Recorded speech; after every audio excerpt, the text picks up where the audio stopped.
everyone, of course, Happy New Year and welcome to Gypsy Jazz Fridays episode 7. And today's episode is about the standard Exactly Like You and some really tasty licks that DJANGO is playing on that tune. Coming right up.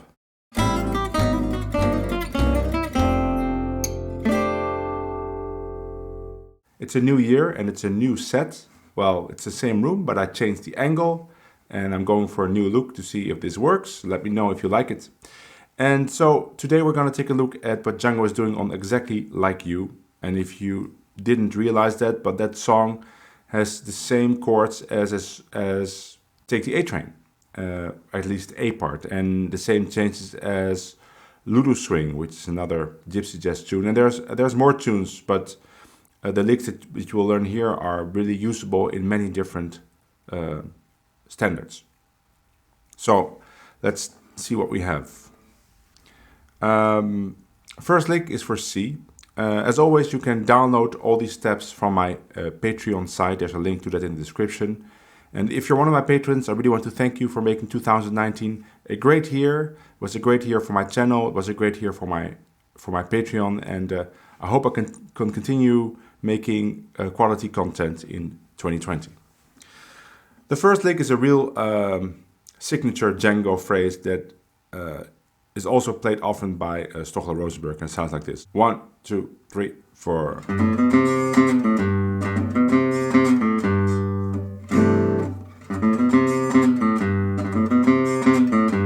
Now I wrote it down the way DJANGO plays it because he plays two pull-offs. On the second triplet he plays.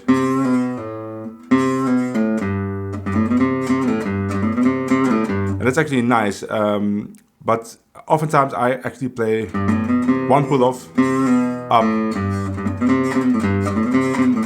I feel it has a little bit more definition, but both ways sound fine and they sound pretty similar, especially when the tempo is a little bit higher. So this is a lick that you can actually only play on C.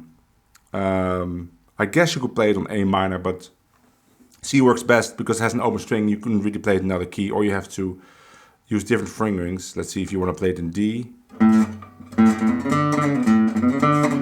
It's possible. It's not the same effect though. That open string really adds something.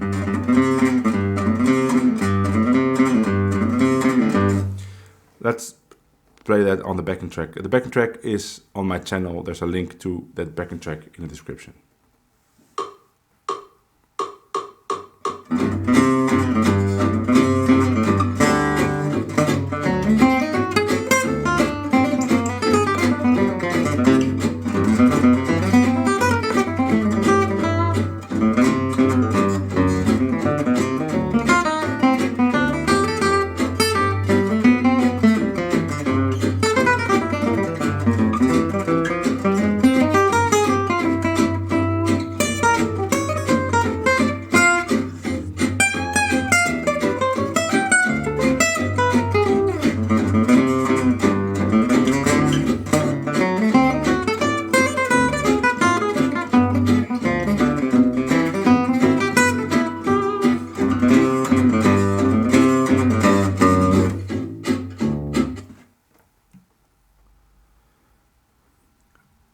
I'm not going in the order of DJANGO solo, I'm going in the order of the chords. So this is something I think he plays in the second chorus. No, he's playing only one chorus. I think he's playing this in the third A. But it is again for C, 2 D7. The principle, or let me first play the lick as written here. 1, 2, 3, 4.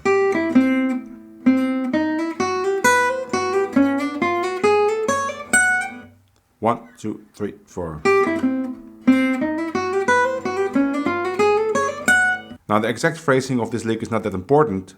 What is important is the principle of having a major chord. So it could be either a 6 chord or major 7 chord or a dominant chord. So either C6 like here or D7. And then you just have the shape. And you play an approach note to every chord tone.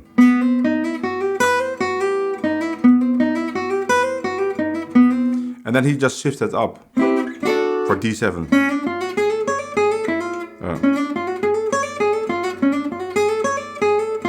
I mean, he could continue that idea and go to G7. But you could do that. So let me just play around with that principle. without playing exactly this lick, because that's not the point of this particular phrase. In the bridge I can do it too, right? Because there's F, I could do it in F. There will be open strings, or here. And Django plays it with hammer-ons. You can also just play every note, pick every note. That's how I hear it more often nowadays in jams. Let me just experiment with all those options.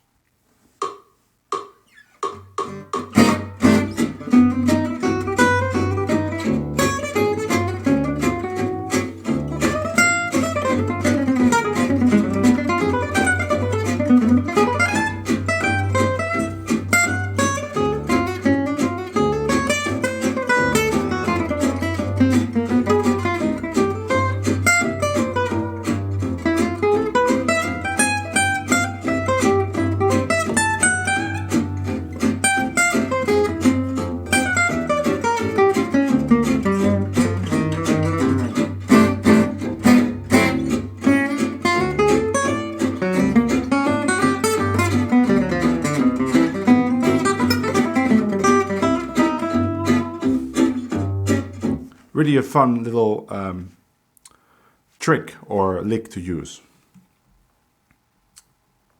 Here's a great phrase for D7, the second chord, leading into the 2-5-1 to C. 1, 2, 3, 4.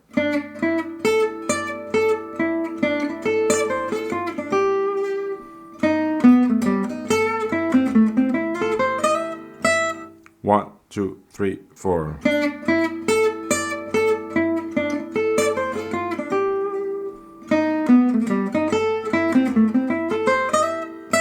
It's not the easiest phrase to play. There's a lot of stuff happening. I really like this pattern for D7. It's basically just root and fifth in between. But then he adds this 9. That's really D minor 7.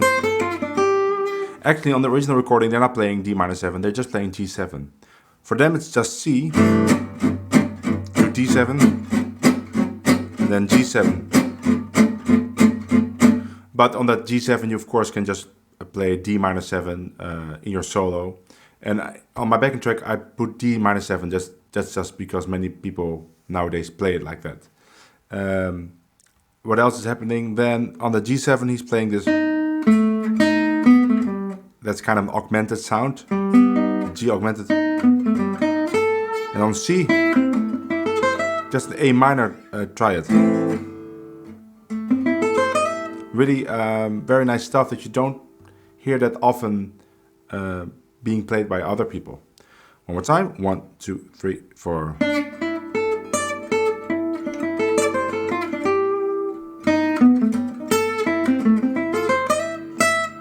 Let me play it on the backing track.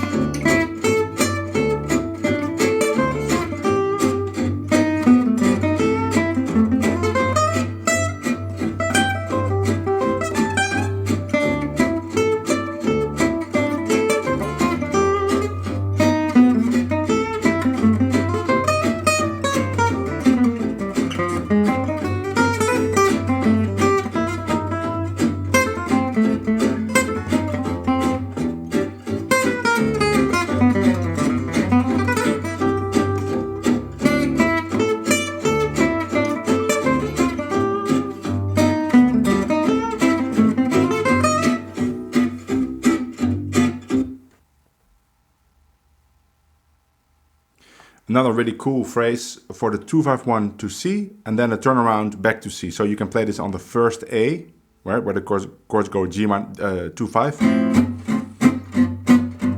and then a turnaround back to the A part. Or you can play this in the final A, in the third A, back to the beginning. It sounds like this: 1, 2, 3, 4, 1, 2.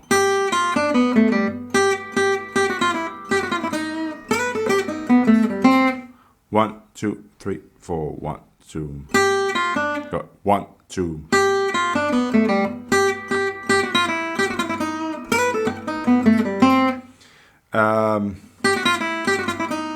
I really like that part because he first resolves to the third of C, and then he goes to this E flat I wrote, or you could think G sharp. He's thinking this augmented sound, and he continues that idea on that G7 there. Now this lick of course has an open string, 2 actually, or 3, so it might seem difficult to transpose this to other keys, but I think in this case it's very easy. Let's say you want to play it in D.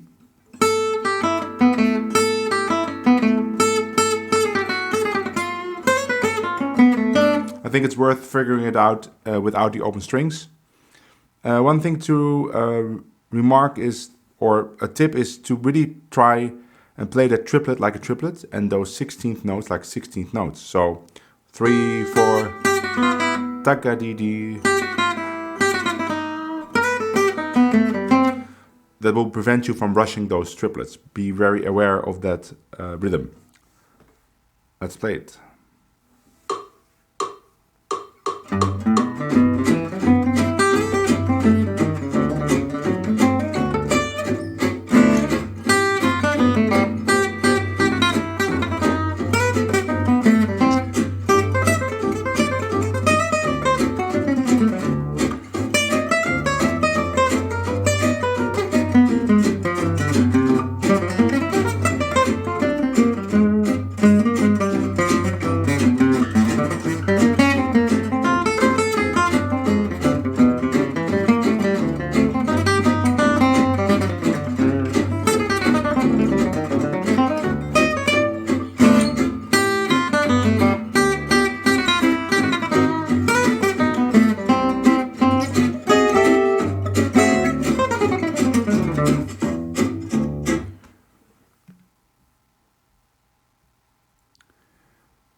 A typical Django style 2-5-1 to C. It's the end of his solo, and he plays a really peculiar thing on the C chord itself. Let's play it. 1, 2, 3, 4.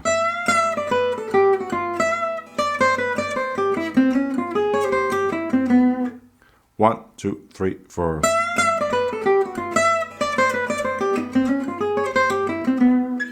So he ends on this B. That's like the G7, because this is right before the special starts. So he's thinking like a turnaround. I didn't write G7, but it should be there. Now on the C he's playing C, D flat. So he's basically thinking C, D flat 7, C, and D flat 7 is of course the tritone of G7. So he's basically thinking G, C, G7, C, G7, C, G7, C, G7, right?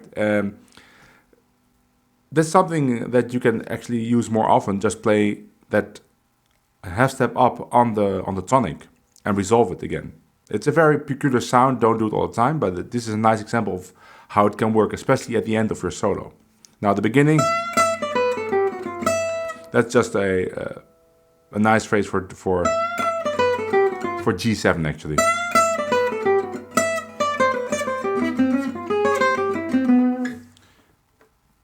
I can also play it probably in the first A.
Okay, now I didn't transcribe any licks, or I did transcribe them, but I didn't put them in this video for the bridge because I feel that Django was playing a really nice thing in the bridge that fits the solo, but it's not really very usable because he's doing some unusual stuff, staying on one note, or at one point he doesn't play the F minor in the bridge. He stays on F major, which is pretty strange. Also, when I recorded the backing track, I was just playing the regular changes that everybody plays, which I think is the most useful, because if you start practicing with the backing track, better to use the chords that everybody's using. But they are using different chords in the bridge, probably more original. What they're doing is F, F minor, C, and then they play like a G7. So again, F, F minor, C, and then just G7, and then just turn around and C. But nowadays everybody plays, or at least in Gypsy Jazz, everybody plays F, F minor, C, and again C7, again F, F minor, and then they turn around. So what I did is I went to Stochler-Rosenberg, which is of course pretty close to Django's language, and I put some phrases of his here. I mean, I think they are his, or they're definitely his, but those are phrases that I play, that I know I got from Stochler sometime. So, and I also didn't want to give you some licks that just do F minor, because that is something that you can easily do. Just play F major, then play F minor 6. Again. I want to give you some other options that are really nice, because I talk a lot about the 4 minor chord in songs in C, which this is, right? It's F minor. That it is a substitution for actually G7 altered. So what you could in fact do is play a 2-5-1 lick on top of those changes. You could just play, let's take a really easy 2-5-1 lick with an altered G7. Let's do, or maybe something with a flat 9. Let's do that. With the 2-5-1 lick for C. But that fits on top of F, because F is the same as D minor, right? And then F minor is just a substitute for G7 altered. So you could just play your 2-5-1 licks on top of that bridge, no problem. But since it's a 2-5-1, there are other options as well, really nice ones. So I got 2 by Stochler. The first one, he's playing B7 on top of F minor, right? So you would get this kind of sound. So F, B7 to C, which is a really nice substitution. And of course it's outside on top of that F minor. It really sounds like it's wrong, but because it resolves to C and it's such a strong line, it really is very pretty. So let me first play that line for you slowly, and then I'll let you hear it on the chords. 1, 2, 3, 4, 1.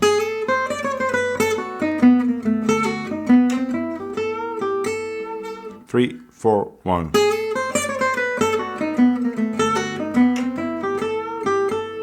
Now I would only play it the first time in the bridge, the F minor, because the second time there's this turnaround that comes right after it, and so the resolution to C is less strong. You need a resolution to C to make it work. So let me play that.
go.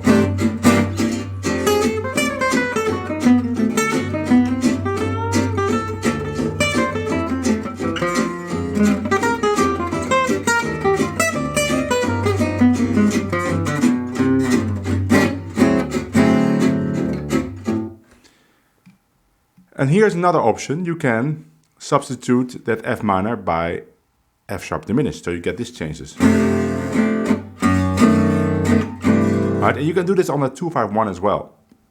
So Stockholm has this lick, which is really outlining the chords. 1, 2, 3, 4.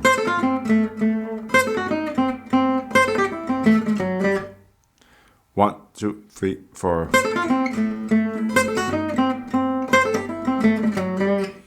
Let me play that, and again, I would play it only on the first bridge.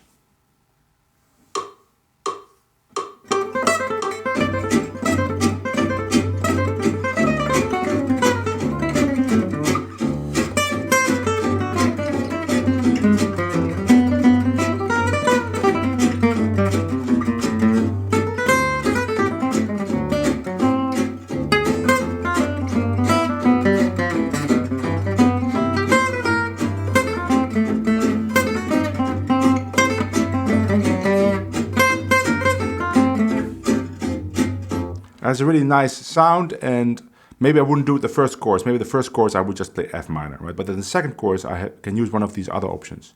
Now let's take a look at that turnaround. Right, E minor, A7, D minor, G7. Now the simplest thing to do is just play one bar of C, one bar of G7. That sounds great, right? You get the bridge.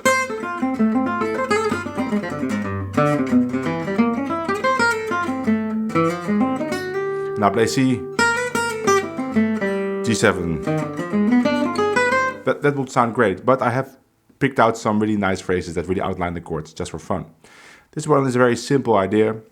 Just play the same phrase twice in a row, but 2 frets down. 3, 4. 3, 4. Very simple. E minor, A7, play a diminished chord, and again D minor. Let's see how that sounds.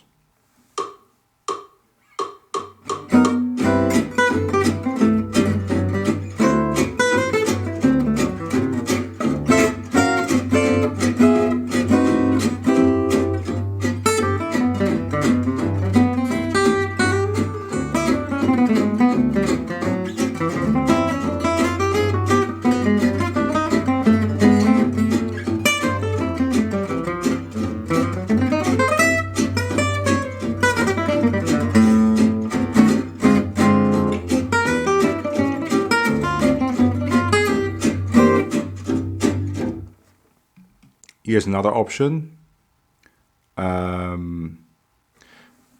E minor, E flat, because what you can think is E minor, E flat minor. You don't have to think A7, you can do it chromatically. E minor, E flat minor, D minor, G7. So you get...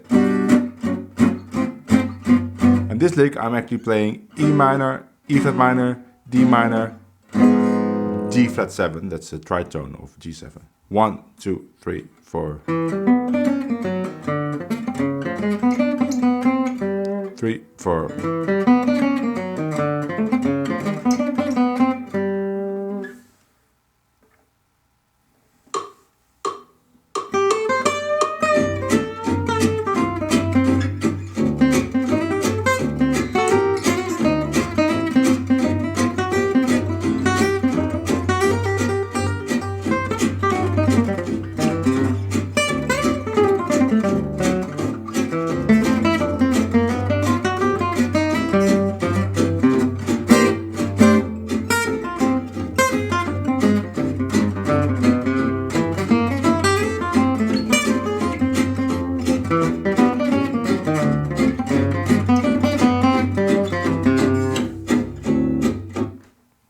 And the last phrase, I couldn't leave this out. This is my tune for my intro and outro, my bumper, which goes like this, 3, 4.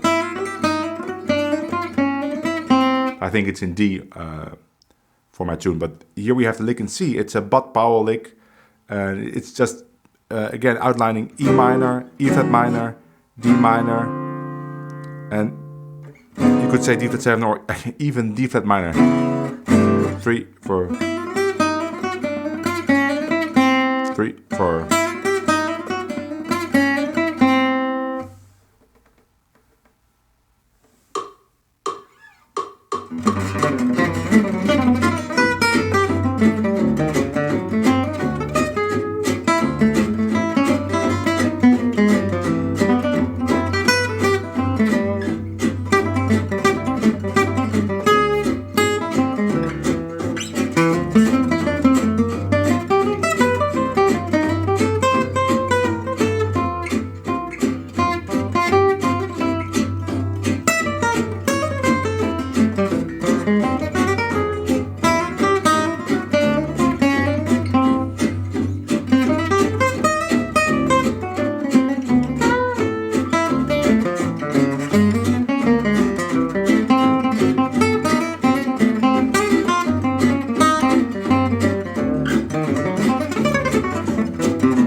This tune is very fun to play, just to jam on. So if you didn't know it, learn it, and learn the theme also, because most people don't know the theme. And then there's always, you need a violin player to play the theme, because on the original recording, Corpelli's playing the theme, but as a guitar player you should learn the theme as well, and then jam it, and you can use all these phrases, and people will probably recognize that you're playing some Django, and they will appreciate it. I know I do when I can tell that people have studied Django solo. I hope you enjoyed these phrases. I'll be back soon with Gypsy Jazz Fridays episode 8. But of course, on Monday, I'll be back with Bebop Mondays episode 8. And I hope I will see you then. Bye.